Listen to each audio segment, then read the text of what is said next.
ఉపవాసం అంటే దేవునికి దగ్గరగా జీవించడం. ఉపవాసం అంటే ఉప ప్లస్ వాసము. ఉప అంటే సమీపము, వాసం అనగా నివాసం. అనగా దేవునికి దగ్గరగా జీవించడమే ఉపవాసము యొక్క పరమార్థము. కనుక మరి దేవునికి దగ్గరగా ఉండడం అనేది, ఆ ఉపవాసము దేవునికి ఎలాంటిదంట? మనోహరమైనది. ప్రైజ్ లార్డ్, హల్లెలూయా. అది ఎంతో మనోహరమైన పండగ ఈరోజు కదా.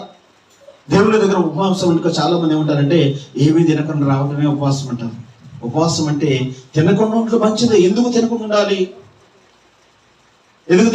అంటే మన శరీరం మన మాట వినాలంటే మన శరీరాన్ని మనము నలగొట్టుకోవాలి. ప్రైజ్ లార్డ్, హల్లెలూయా. మనలో ఉన్న ఆత్మ మన శరీరం మాట గమనించండి. మనలో ఉన్న ఆత్మ వినదు మాట. మన శరీరం ఎప్పుడైతే నలగొట్టుకుంటామో మన శరీరము